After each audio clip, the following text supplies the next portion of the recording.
కొన్ని కొన్ని వైపరీత్యాలు చుట్టూ జరిగే పరిణామాలను బట్టి తెలుస్తుంటాయి.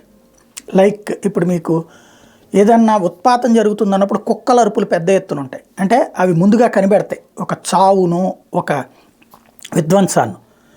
తుఫాను వచ్చేటటువంటి ఇప్పుడు సముద్రం ఉండే ప్రశాంతత త్వరలో రాబోయే తుఫాను గురించిన సంకేతం అవుతుంది. అట్లాగా ప్రతిదానికి ఒక సంకేతం ఉంటుంది. బంగారం ధరల పెరుగుదల అన్నటువంటిది అట్లాంటి సంకేతం ఇస్తుంది. ఎందుకంటే అంత భారీగా పెరగడం, అకస్మాత్తుగా పెరగడం అన్నటువంటి దానికి తగ్గట్టుగానే కొన్ని పరిణామాలు ప్రారంభించినాయి. మూడో ప్రపంచ యుద్ధం వైపుకి వెళ్తున్నామన్న భయాందోళనలు కలిగిస్తున్నాయి. ఫ్రాన్స్ని కనుక, నాటోని కనుక అమెరికా ఆపకపోతే మూడో ప్రపంచ యుద్ధమే సంభవిస్తుంది. ఎందుకంటే ఫ్రాన్స్ సైన్యాలు ఇప్పుడు ఉక్రెయిన్కి చేరుకున్నాయి. ఫిలిప్పైన్స్ సైన్యాలు కూడా దానికి తోడు రాబోతున్నాయి. నాటోలో ఒక 3-4 దేశాలు అంగీకరించట్లేదు. ఇంకొక 5-6 దేశాలు సైలెంట్గా ఉంటున్నాయి.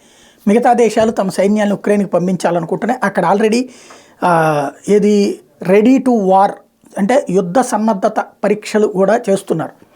ఏ చిన్న తేడా వచ్చినా సరే పెను విధ్వంసం ఆరంభమవుతుంది. అప్పుడు అణుబాంబులు రోడ్డు మీదకి వస్తాయి. అదే జరిగితే ఉత్పాతం జరుగుతుంది.